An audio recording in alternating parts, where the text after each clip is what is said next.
제가 신 교수님한테 이 부탁을 드린 거는 아마 이렇게 그 곡부에 대해서 한국에서 자세히 안내를 해줄 분이 없을 것이다. 설명을 해줄 분이 없을 것이다. 그래서 요건 아주 자료로 남을 겁니다. 곡부에 대해서 이렇게 자세하게 해설을 해 주실 분은 그래서 청원을 했습니다. 이제 정 목사님 좀 이제 늦게 오셨으니까 정 목사님 이제 진행하시고요. 한 가지 질문 있습니다. 저는 그 애초에 페이북에 쓴 거 보실 때 어떤 느낌 제일 어, 좀 저한테 미니풀했냐면 중국 정부에서 결국 공자는 굉장히 떠받들고 맹자는 이게 뭐 박대하고 한 그게 왜 그럴까요? 거기에 대해서 나중에 얘기 좀 해주세요. 적당한 때 다 들으시고. 정 뭐 목사님. 지금 질문이 아니, 그러니까 나왔으니까. 여러분들 예, 예, 얘기하고 모아서 예, 예, 예, 예, 예. 정 목사님 네, 진행하시죠. 네, 국부에서 만난 공자 제목으로 우리 신강석 교수님 기행에 대해서 잘 말씀해 주셔서 감사합니다.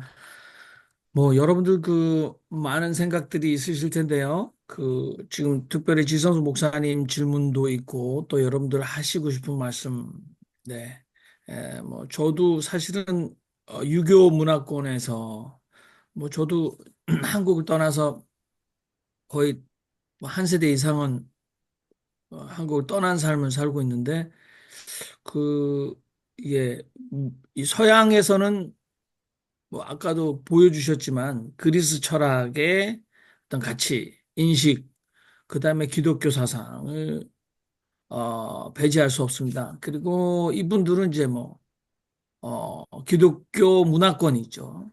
그런데 저는 늘 서양 사람들에게 우리는 태어나면서부터 종교다원주의적이었다. 예, 유교 문화적 사회와 불교적 심성, 그리고 기독교를 받아들여서 내 자체 안에, 우리 가족 안에 이미 종교다원주의적인 상황이었다. 그래서 굉장히 우리는 종교다원주의적인 상황에 친숙하다. 그리고 이제 지금 그 미국이라는 그 패권 국가, 사실은 단극 체제였죠. 지금 미국이 이제 중국을 견제하기 시작하니까 무역 전쟁이 일어났는데 이 단극 체제에서 사실 중국과의 양극 체제, 그 사이에 이제 한반도가 있고 남한과 북한의 정부가 다르게 반응하고 있는데 미국의 자본주의가 세계 경제를 주도하고 통제할 때 중국 쪽에서도 구글이라든지 아니면 뭐 중국의 미국의 어마어마한 다국적 기업이 중국의 노동력을 사용할 때만 해도 중국의 공자 사상이 들어가 있는 경제관념, 그래서 직원들을 우리는 가족으로 여기는, 그래서 서양의 미국식 천민 자본주의가 가지고 있지 않은 노동자를 가족으로 여기는, 굉장히 그래서 전 세계의 경제 이념이나 생산의 철학이 바로 중국의 공자 사상으로 바탕된 유교식 자본주의가 결국은 미국의 천민 자본주의를 극복하게 될 것이다라는 기사들도 많이 나왔는데요. 아무튼 뭐 어떻게 공자를 오늘 이 시대에 우리가 중요한 사상의 근원으로 의미화하고 실행할 것인가, 뭐 그런 거대 담론도 생길 것 같습니다. 자, 여러분 편안하게 질문하시면 좋겠는데 우선 뭐 신강숙, 예, 우리 정숙자 목사님 먼저 질문하시죠. 두 가지 질문이라기 부탁이라고 해야 할지 모르겠습니다. 우선 공자의 동상에서 얼굴을 제대로 못 봤습니다. 조금 더 확대를 시켜서요. 그 아버지가 포리르만큼 얼마나 그렇게 못났는지는 저는 조금 보고 싶고요. 그거 하나 부탁이고요. 그 다음에 두 번째, 이 아내라는 것은 안회라고 쓰고 아내라고 해서 그거 부인의 이름입니까? 그것이 그냥 부인이라는 뜻입니까? 제가 조금 안회라는 분이 부인하고 동인입니까? 아니면 다른 사람입니까? 그것을 좀 알고 싶습니다. 네, 신강숙. 예. 예. 그건 간단하게 안자라고도 그러고, 안회라고도 그러고, 안자의 이름입니다. 천은 거기에 아까 그 처의 이름은 안 나와 있어요. 부인의 이름은 제가 확인을 못했습니다. 그냥 부인을 아니, 위한 사당만. 돌아가신 분의 거기에는 부인이라고 썼거든요. 예, 부인이라고 돼 있어요. 근데 그 부인이 아내가 같은 사람입니까? 아니요, 아니요. 안회라고도 부르고 안자라고도 하고 아내와 안자는 동일인입니다. 인물이죠? 예, 아, 네네. 그것을 제가 알고 싶고요. 예, 그다음에 얼굴을 좀 보고 싶습니다. 예, 우리 공자의 동상. 최요한 예. 선생님께서 아마 카카오톡에 공자 사진 구글 이미지에서 가장 공자 사진 잘 나온 거 하나 좀 올려주시면 될 것 같아요. 근데 정숙자 목사님 안회는 제가 그냥 어렴풋 자세히 알기는 남성으로 알고 있는데 틀렸습니까? 아니, 공자의 안자, 제자죠. 예, 안회. 예, 공자 제자. 남자입니다. 남자죠. 예, 공자 예, 제자. 남자. 예. 안회는 남성입니다. 왜 그러면 부인하고 동일 인물입니까? 아, 동일인물 아니에요. 예, 아까는 부인. 동일 인물이라고 예. 하셨어요.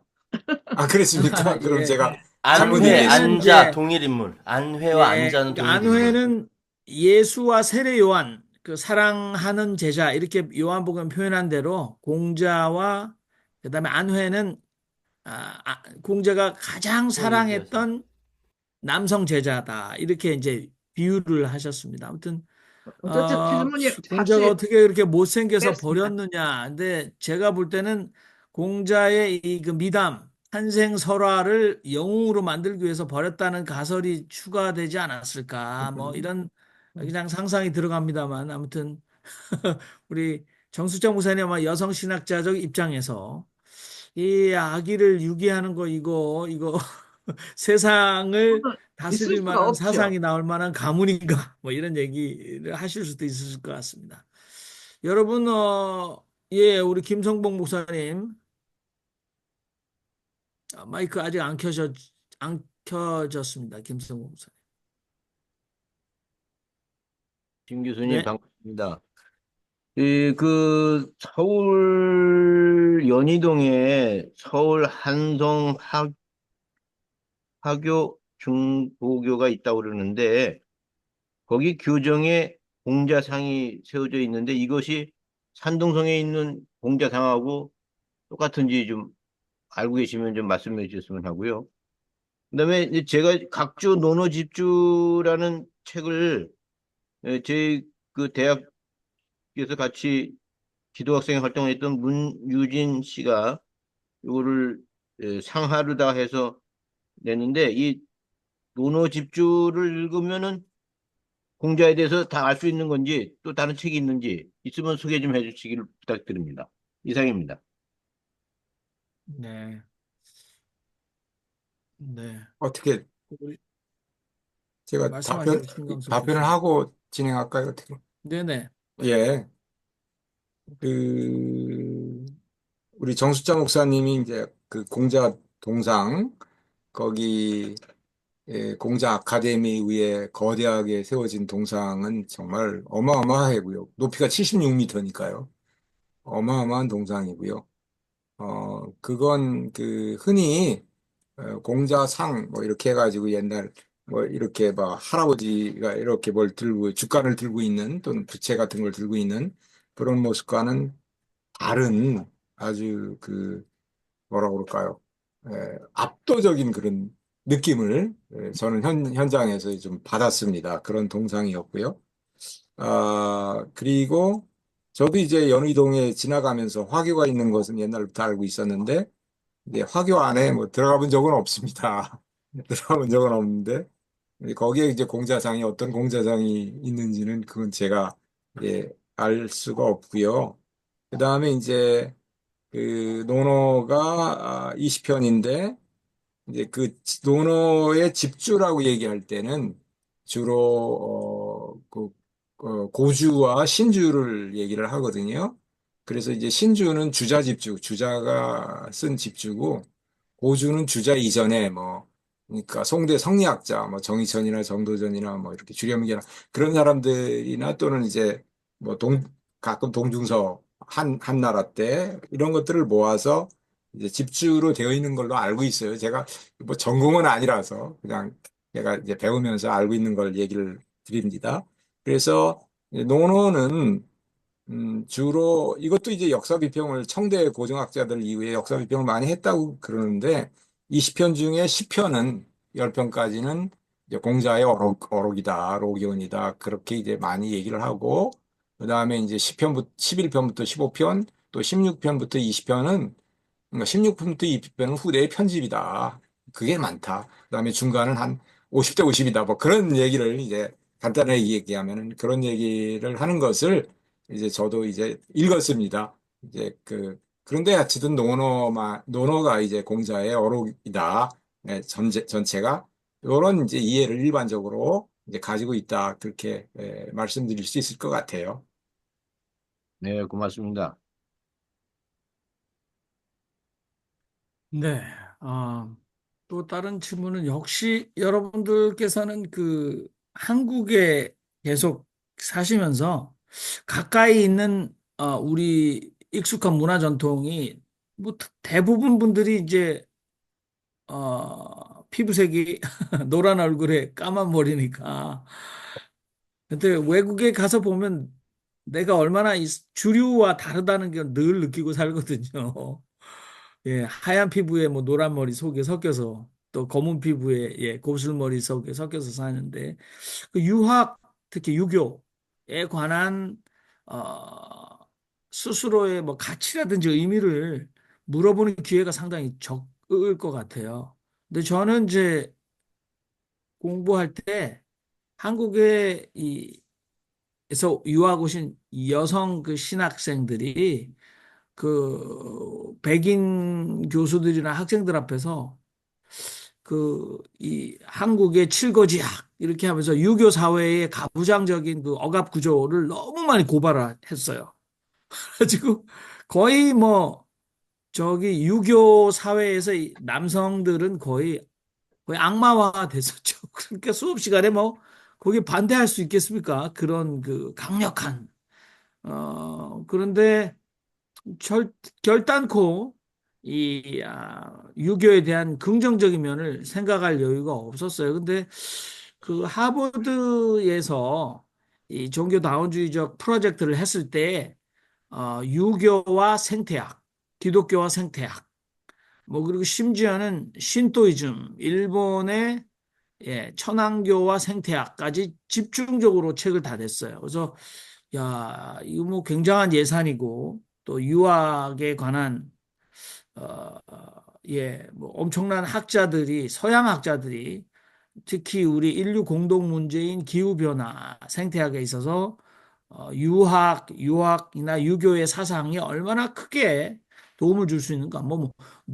도교와 생태학도 마찬가지죠. 그래서 오히려 서양의 학자들이 특히 콜롬비아 대에서는 동양 사람들보다도 훨씬 더 공자 원전을 해석을 더 잘하는 사람들이 많이 있었고 거기는 뭐 박사학위들이 코어 커리큘럼 그래서 이 사람들이 이때까지는 이제 서양 그리스 문명이나 서양 철학으로 통해서 코어 커리큘럼을 만들어 왔었어요. 그래서 그걸 굉장히 우리가 문사철이라고 한국에서 말하는데 그걸 집중적으로 학생들 박사학위를 길러냈었는데 동양학과에서 그렇게 하면 반쪽이다. 그래서 콜롬비아 대학에서는 엄청난 예산으로 교수를 초빙하고 해서 동양경전도 콜롬비아에서 그래서 어느 교수는 제가 양손잡이인데 양손으로 한 손으로는 한자를 쓰고 한 손으로는 영어로 그 정도로 아주 원전 텍스트 해석하기 뛰어나다 이렇게 얘기를 하는데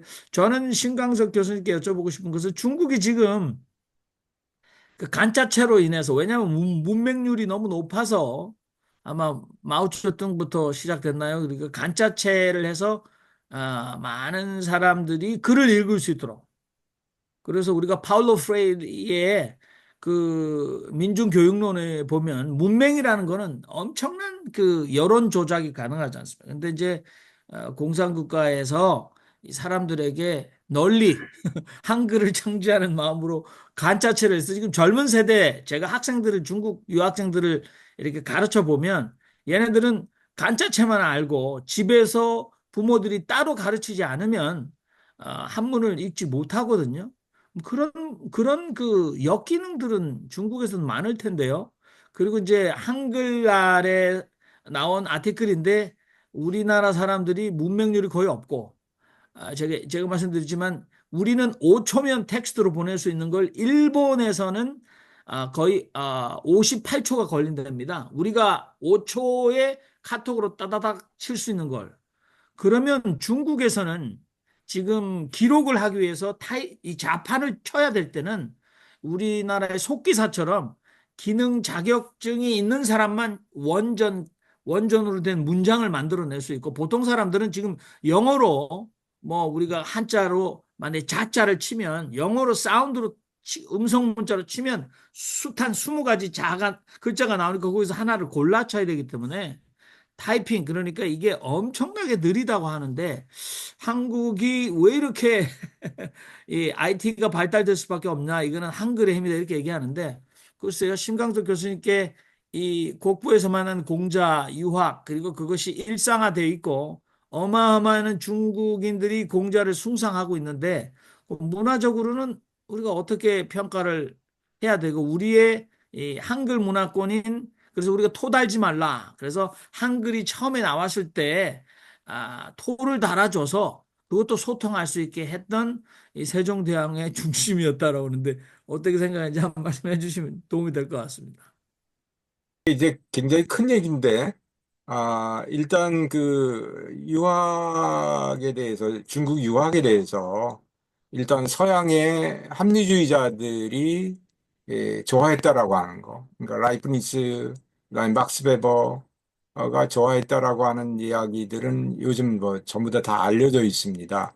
이제 그런 맥락이 하나 있고, 그리고 이제 마테오 리치를 통해서 또 유럽에 많이 선교사들에 의해서 그 당시에 많이 알려져 있고 해서, 우리 그 유학의 그 칠거지약이라든가 삼종지라든가, 그러니까 상강오륜 중에서 특별히 삼강 같은 건, 삼강 같은 건 그 조선 후기에, 조선 중후기에 선조 이후에 한국에서 대단히 그 남성 가부장적으로 이렇게 여성을 억압하는 그런 예외적인 윤리가 아닌가라고 하는 생각도 이제 해 봅니다. 지금 그것을 지금은 전혀 그렇지 않죠. 지금은 이제 과거 한 뭐 50년 전까지만 하더라도 뭐 그런 분위기 속에서 그런 분위기가 팽배했기 때문에 공자가 한국 사회를 망친다, 공자가 나라를 망친다, 그런 얘기도 한국 사회에서 있었다. 그렇게 생각이 들고요. 그 다음에 저는 그 이런 뭐 그 한국에서 유학을 하는, 특별히 이제 성균관대학교에서 유학을 하는 교수들이 한국파, 옛날에는 이제 중국 유학을 가기도 하고 일본 유학도 가서 유학을 공부했는데 요즘에는 미국으로 간대요. 그래서 성균관대학교 유학 교수들의 절반이 미국 박사들이래요. 왜 그렇게 됐냐 했더니, 경전의 숫자를, 그 어떤 경전이나 이제 그 고전들의 숫자는 중국이 제일 많은데, 그것을 현대적으로 창조적으로 해석하는 사람들은 미국이 압도적이래요. 그래서 지금 언급했던 뭐 하버드나 콜롬비아나 아니면 하와이나 이런 데 가서 제가 알고 있는 이름만으로도 뭐 버스롱도 있고 뭐 로저 에임스도 있고 최근에는 지포린이라는 사람도 한국에 막 소개되고 그러거든요. 그런데 그런 미국 사람들이 쓴 유학에 대한 것들이 정말 그 새로워요. 그 새롭게 이제 유학을 해석해내는 그런 것들을 보면서 유학의 가능성을 대단히 이제 그 막혀 있지 않구나라고 하는 생각을 이제 오히려 하게 됩니다. 하게 되는데, 이런 것들이 이제 한국 사회 유학 안에서 이렇게 서로 상호작용이 하는 게 아닌가 이제 생각을 하는데, 그런데 여전히 보면은 한국의 유학은 성리학 중심으로 이렇게 좀 아직도 막혀 있다. 아직도 꽉 막혀 있다. 그러니까 경전이나 해석하고 경전이나 읽고 하는 그런 분위기로 좀 막혀 있다. 이제 그런 그런 생각이 이제 저는 들어요. 그러니까 그 안에서 전공이 아니기 때문에 제가 뭐 이렇다 이렇게 얘기를 할 수 있는 입장은 아닌데, 이제 느낌상 공부하면서 저도 이제 느낌상 그런 얘기가 들고, 그 다음에 이제 그 중국의 어떤 그 자본주의, 그 다음에 이제 경제력의 크기, 아까도 이제 유교 자본주의 얘기를 하고 그랬습니다만, 뭐 몇십 년, 한 20년 전까지 그 유교 자본주의가 막 해자되고 그랬지 않습니까?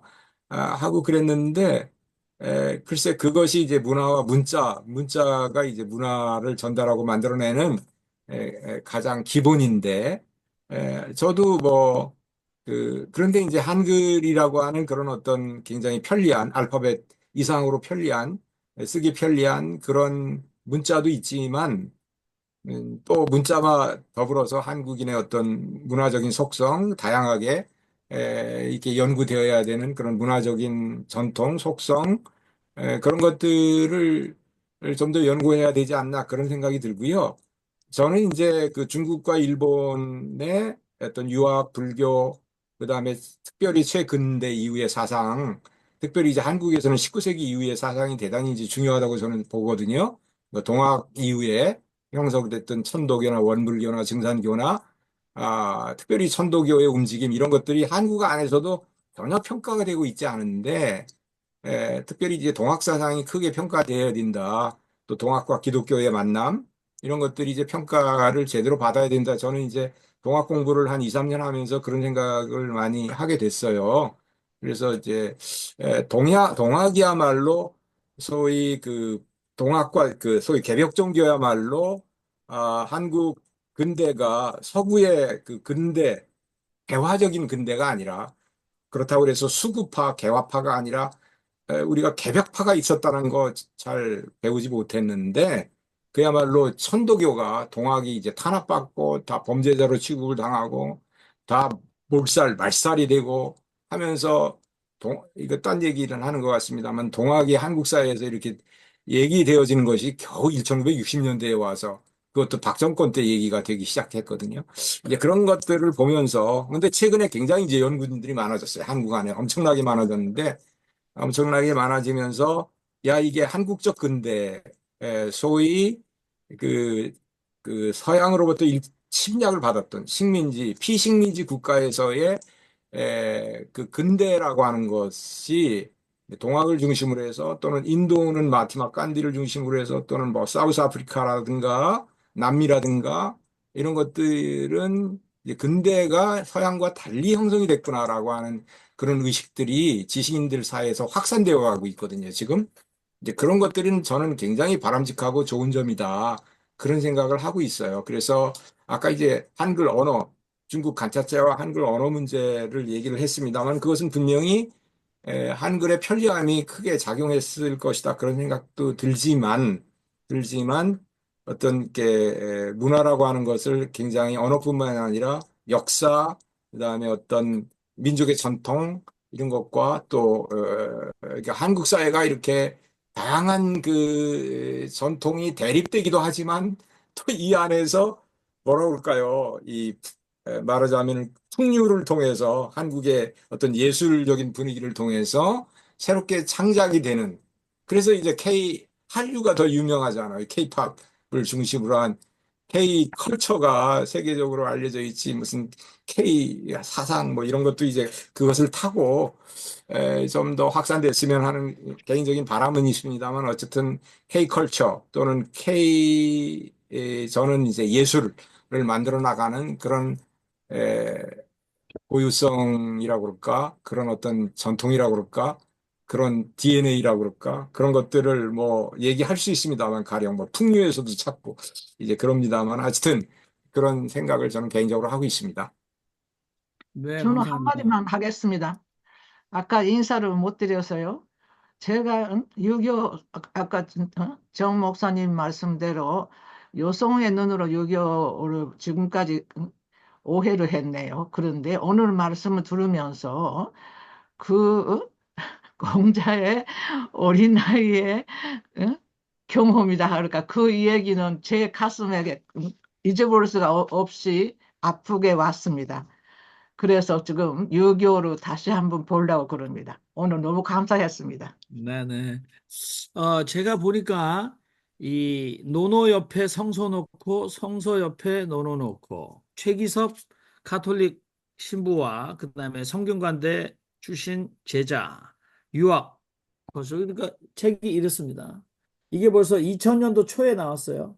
그러니까 캐톨릭에서는 이미 굉장히 오래전에 이 성서에 나오는 안빈낙도라든지 율법이라든지 예학이라든지 그다음에 정치에 대해서 성서의 특히 예수의 산상수훈과 굉장히 많이 이 비교를 했던 그리고 유교와 그리스도교 이성배 이또 캐톨릭에서 나온 책입니다. 분도 출판사 그리고 유교와 기독교의 만남 그리고 지금 이제 한국에서는 뭐 김승혜 수녀님이죠. 이분은 하버드에서 이렇게 종교 프로젝트에서 박사학위를 받아서 그러니까 김용옥도 같은 프로그램에서 학위를 받았죠. 그래서 김승혜 이 수녀님께서 굉장히 많은 종교 간의 대화, 특별히 뭐 아무튼 시리즈로 이렇게 비교 종교 학적인 책을 많이 내셨고요. 우리가 모시기도 했던 이정배 교수님의 부인 되시는 이은선 교수가 유학으로 여성신학을 했죠. 그래서 우리 정숙자 목사님 굉장히 충격적일 수 있지만 한국의 생물 여성신학의 신학, 한국의 생물 여성 영성의 신학. 그래서 여성 영성의 신학을 이게 유학에서 새로 해석한 거죠. 유학에서. 그래서 이 뭐 보니까 지금 현재 유니온 신학교의 총장인 세렌 존스가 사실 레티 러셀 제자지 않습니까? 근데 독일에 가서 그 몰트만 밑에서 박사학위를 받았는데 켈빈을 여성신학적으로 재해석해서 박사학위를 받았거든요. 그러니까 뭐 켈빈조차도 그 다음에 유학조차도 여성신학의 눈으로 재해석하면 훨씬 달라질 수 있다. 근데 아무튼 캐톨릭은 이렇게 엄청난 중앙 집권적인 그 어, 인재 풀과 돈으로 이렇게 세계 종교를 기독교하면서 재해석하는 일을 오래전부터 해왔다. 그러니까 뭐 캐톨릭 학교가 얼마나 많습니까? 전 세계에서. 근데 개신교 쪽에서는 아직도 이런 학자들이 거의 없죠. 왜냐하면 지금 뭐 김흡영 교수님은 한국의 안동 쪽에 교회가 없는 유일한 마을에서 지금도 없다고 그래요. 근데 세계 학자들을 모아놓고 유학 대회를 하려고 했는데 아마 그 지역의 유지들의 반대로 이루어지지 않았다 그런 얘기를 들었는데 그분은 정말 종손이고 유학 안동의 대대로 엄청난 유학 전통의 유교적 마을에서 본인이 그렇게 컸지만 신학자가 돼가지고 지금은 또 유학으로 안 하고 타오 도교와 기독교의 만남 그래서 지금 현재 트랜스 휴머니즘 그래서 지금 세계에 엄청난 많은 학회에서 이 도교가 어떻게 지금 극단적인 IT 문명 그래서 포스트 휴머니즘의 AI 문명에 대항할 수 있는 사상적인 답이 있나 뭐 이런 노력을 많이 하고 계신데 우리가 또 우리 김우병 교수님 모시기도 했지 않습니까? 아무튼 그렇다는 말씀을 저도 참고로 좀 드렸습니다. 또 다른 분들 지금 시간이 이제 1시간 한 거의 40분 지났습니다. 그래서 우리가 마무리하도록 하겠는데 오늘 아무튼 상세하게 곡부를 가본 것처럼 좋은 사진들 많이 보여주셔서 감사하고 일일이 설명을 신강석 교수님 해주셨는데 우리 정숙자 목사님은 연세가 90이세요. 믿기지 않는데 저렇게 맑은 정신으로 오늘도 깨달음을 받으시는 정주정 목사님 우리가 더 박수를 한번 드려야 되겠습니다. 자, 우리 양보영 선생님 맨하탄에 거주하시는 한국이 낳은 엄청난 여행가요 여성 지도자신데 오늘 강연 듣고 한 말씀 하셔야 될 것 같습니다. 하시죠? 네. 오늘 지금 강연 들어보니까 왜 중국 사람들이 그렇게 사상이 많은데 제가 이제 넷플릭스에서 중국 영화랑 중국 드라마 그리고 일본 드라마, 한국 드라마 보잖아요. 근데 중국 사람과 일본 사람들은 표정을 못 만들어내요. 그 드라마에 실제 연기를 못 해요. 한국 사람들은 리얼하게 그 사람 같이 딱 보이는데 중국 사람들은 그냥 웃고 슬픈 얼굴 두 개밖에 못 해요. 근데 한국 사람들은 묘하게 그걸 다 연출해내거든요. 그래서 한국 드라마가 세계에서 1위가 있는 것 같은데, 근데 왜 이렇게 사상이 많은데 왜 그렇게 그 중국 사람들은 감성이 발달되지 않았을까? 그게 저기 의문이고요. 그 한국 사람들은 고난이 너무 많아서 그렇게 표정을 잘 짓나? 하여튼 그 배우들을 보면은요. 그래서 그 세계에서도 그걸 뽑았다고 그래요. 한국 사람들은 드라마가 1등 할 수밖에 없다. 드라마를 보면은 그 사람의 그 역의 실제 인물이에요. 그 사람들이. 근데 그 중국 거나 일본 걸 보면 가식적으로 보여요. 아, 이거 드라마다. 이거는 페이크다. 이걸 갖다가 이렇게 그게 리얼이 안 느껴지거든요. 그 배우가 그 하도 표정을 못 지어가지고. 그래서 그게 왜 이렇게 사상이 그렇게 훌륭한 사상을 갖고 못했을까? 그게 좀 의문이고요. 하여튼 중국은 여행을 갖다 너무 많이 해야 되겠다. 저는 못 가봤는데 중국도 하여튼 많이 가봤지만 곳곳에 너무 볼 곳이 많고 사상이 있으니까 그 공부하면서 가면 대단할 것 같아요. 그래서 하여튼 그 사상 좀 저기 너무 그 발달된 거에 대해서 정말 참 그 지금 현재 인물들이 잘 표현을 못한다 이렇게 좀 생각하고 있습니다. 감사합니다. 이 양보영 선생님께서는 온라인에서 만나셔가지고 페루가 리마로 가셨다가 여기 권혁태 선생님 계시는 아르헨티나 가셔서 거기서 탱고를 배우시면서 여정보다도 더 한 달 더 있으면서 아르헨티나 탱고를 마스터하시고 뉴욕으로 돌아오셔서 아무튼 사통팔달 다니시면서 욜로족입니다. 모은 돈 먹는 데 쓰면 뭐하냐? 경험하는 데 써야지. 그러면서 계속해서 여행으로 지경을 넓히신데 아마 곧 남아프리카 공화국과 네팔까지 가실지도 모르겠다는 생각이 듭니다. 이제 마무리를 해야 될 시간인데요. 네, 김강석 교수님, 저는 핀트가 어긋난 얘기가 될지라도 들어주셨으면 합니다. 지금 저희 양보영 선생님께서 그 표정을 우리가 이렇게 자유롭게 낸다고 그러는데, 그, 산둥성이 옛날 우리하고 빈번한 교류가 있어서 그랬는지 몰라도 거기에 동이족 사람들이 많았고, 그 동이족 사람 중에서 특별히 공자도 우리 동이족일 가능성이 있다. 그런 얘기가 있는데 거기에 대해서는 어떻게 생각하시는지요? 네. 네, 저기 산스크리트어를 전공하고 계신 우리 김성봉 목사님 분명히 저 질문 하실 줄 알고 기다리고 있었는데, 중국의 뭐, 야솔로는 중국의 문교부 장관이 벌써, 예, 한자는 자기들의 그 한족, 중국 한족의 글자가 아니라 예, 한국의 한족의 글자다라고 인정했다. 이렇게까지 얘기하는데, 이거 뭐 국뽕인지 우리 신강석 교수님 혹시나 알고 계신 거 말씀 좀 해주십시오. 근데 이제 근대 국가라고 하는 게 잘 아시겠지만 이제 근대에 서양도 그렇고 또 뭐 동양도 다뭐 청나라, 명나라, 뭐 송나라, 뭐 당나라, 수나라였지. 이제 중국이라고 하는 천하통일의 중국이라고 하는 건 근대에 쓰여진 걸로 알고 있습니다. 그리고 현재 중국이라고 하는 것이 뭐 한족이 가장 많지만 뭐 나머지 이제 소수민족들도 한 2억 정도 된다고 그러거든요. 15억 중에 2억이면 별로 많은 건 아니지만 한족이 이제 가장 많지만 그래도 소수민족들이 많고 자치구들도 많고 이제 그런데 이제 그 당시에 동이라고 했을 때는 그 중심 한나라 옛날 한나라의 바깥에 있는 사람들을 다 뭐 동이 서육 남반 북쪽 이래가지고 다 이제 오랑캐로 했기 때문에 막 주변에 중심에 속하지 않은 중국의 중심에 속하지 않은 주변에 있는 나라들이 다 이제 동이라고 한 것이지 우리가 이제 우리도 이제 그 중에 우리뿐만이 아니라 일본까지 다 동이족이지 않았겠습니까? 이제 그렇게 이제 얘기가 된 것이지 공자를 동이족이라고 해서 우리의 조상이다 이렇게 하는 것은 저는 넌센스다. 그거는 아니다. 저는 이제 그렇게 판단을 하고 있습니다. 네네.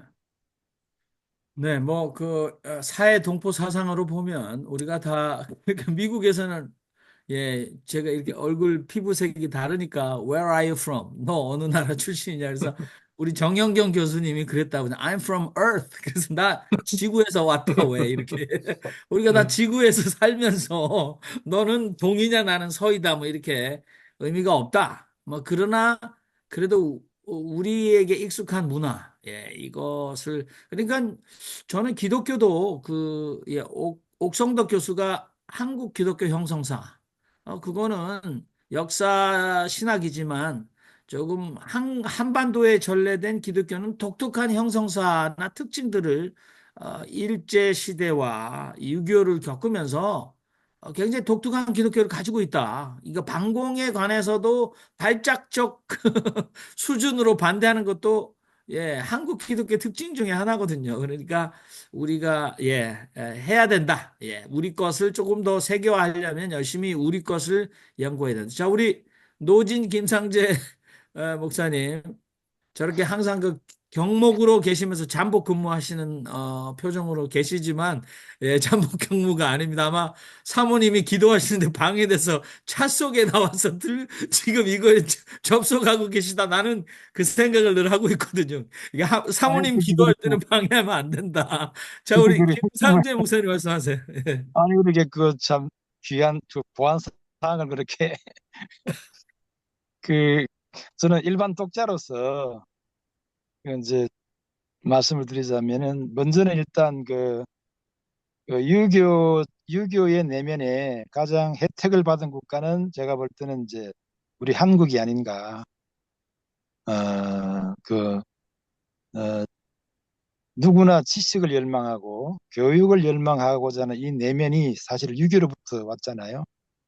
그래서 사실은 특히 성리학적 내면에서 가장 혜택을 본 나라가 한국이고 그런 정서가 내면에 깔려 있으니까 한국 사회가 이토록 교육적이고 이렇게 이제 우리 시민성에 굉장히 플러스가 됐는데 이런 점을 생각하고 싶습니다. 먼저는 이제 일단 시장성, 유학을 원하면서 이를테면 이제 공자의 사상은 문짝도 시장성이죠. 시장성이 있으니까 수천 년간 지배해 왔고 관심을 갖고 사로잡고 있고 그 다음에 이제 이것이 이제 그 중국 전통의 어떤 위기가 왔을 때 주의 같은 사람 저는 저 유교에서 주의 같은 분을 상당히 이제 의미 있게 보는 입장인데 그것을 시대에 맞게 시대를 통할 어떤 새로운 비전으로서 제시했죠. 그것이 굉장히 시장성이 있었죠. 그래서 어, 송나라 이후에 중국을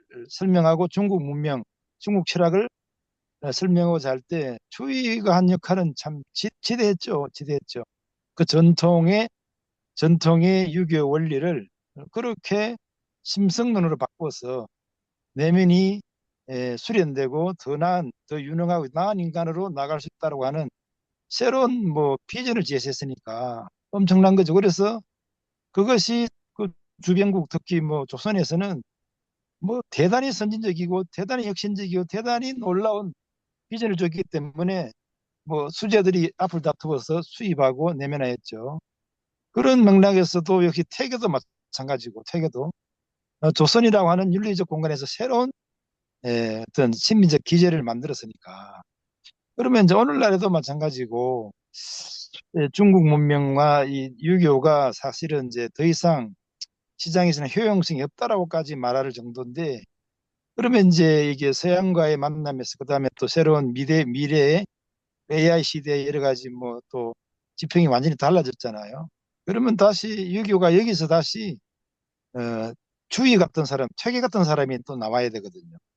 단순히 과거의 것을 뭐 연구하고 해야 되겠지만 이 달라진 세상에서 또 우리 마음을 사로잡을 수 있는 저 모든 것을 관통하고 성격시킬 수 있다라고 하는 어떤 내면의 지도를 제시하는 사람이 나와야 되는 게 이게 이제 당연한 순서인데 그런 일은 주의가 있고 태계가 있단 말이죠. 그러면 오늘 21세기에 그런 일을 할 사람이 사실은 나와줘야 되거든요. 아까 이제 저는 잘 몰랐던 사실, 그 유교의 최근의 동향에 대해서 이제 많은 설명을 주신 데 도움이 되었습니다. 오히려 그걸 미국 사람들이 현재적 의미가 뭔가라고 이제 질문하면서 좋은 생각들을 쏟아내는데 그런 것들이 사실은 지금 유교 본류에서 나와줘야 되거든요.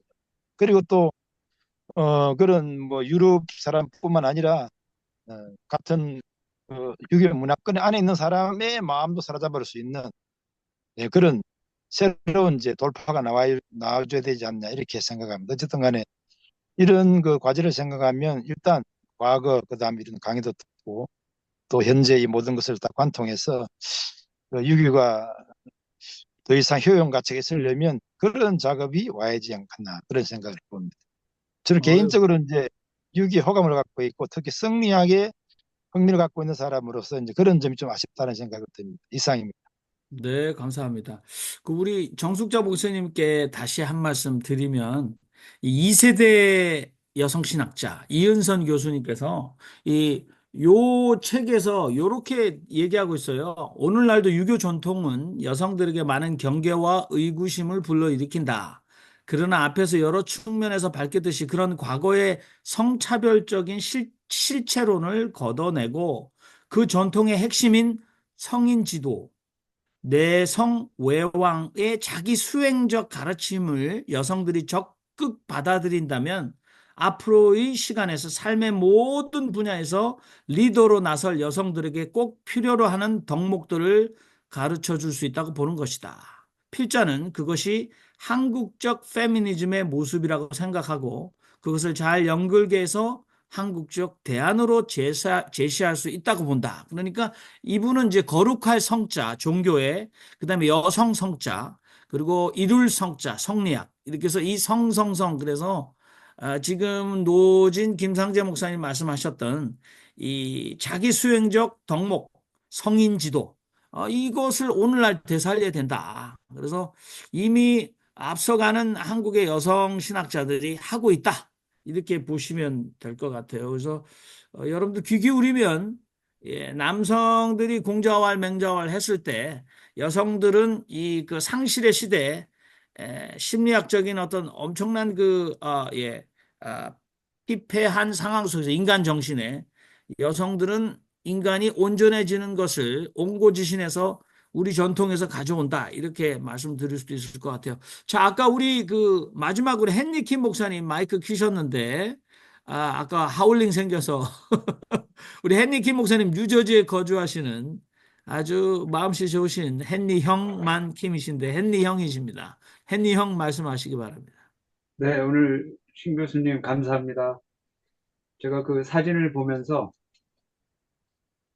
어, 공자상의 그 어마어마한 크기를 주로 이제 이렇게 봤거든요.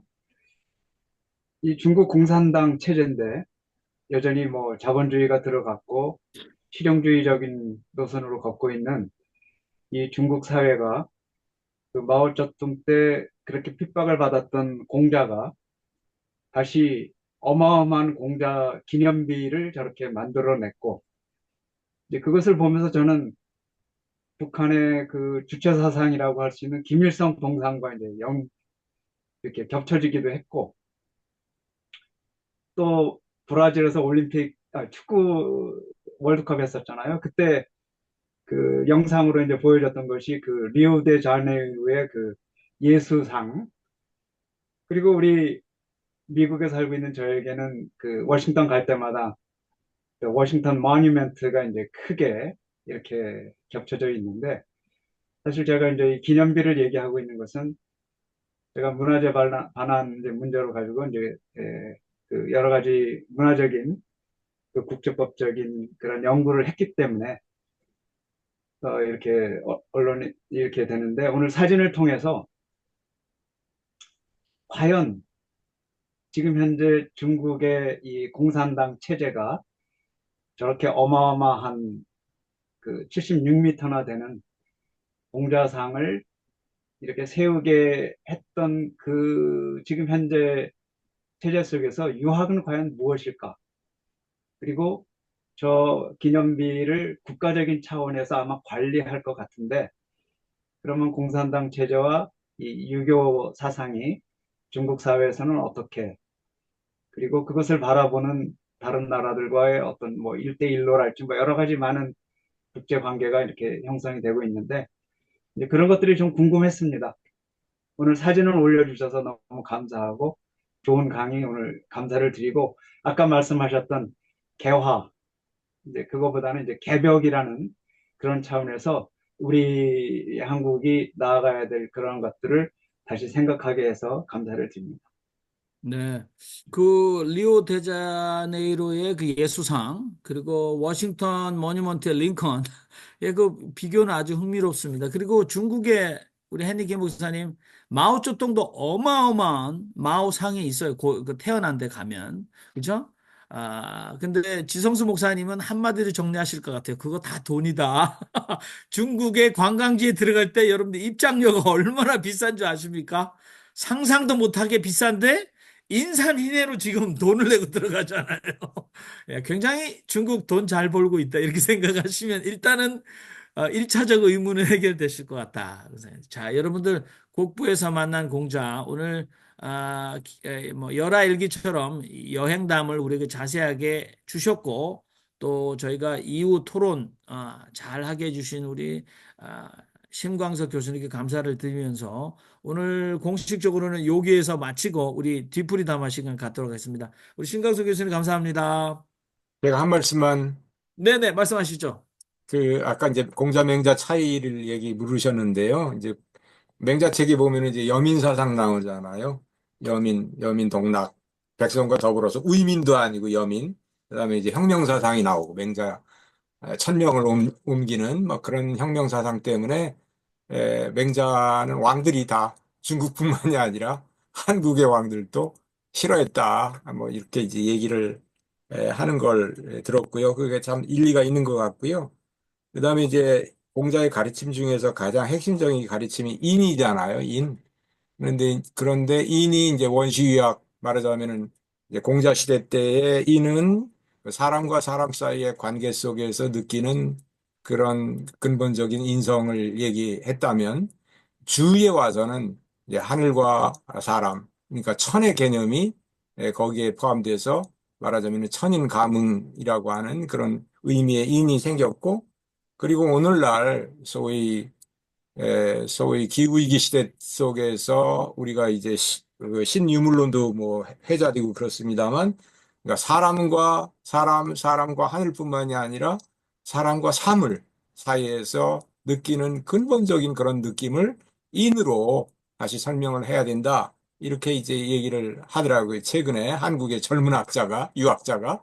그래서 한 개념이 고착되는 것이 아니라 이렇게 시대의 변화 속에서 또 문제의식의 변화 속에서 충분히 확산될 수 있고 이것이 유교의 역량이다. 이제 그런 생각이 들었습니다. 네, 이상입니다. 네, 감사합니다. 이제 녹화 끝나고 이제 뒤풀이 담아 뭐더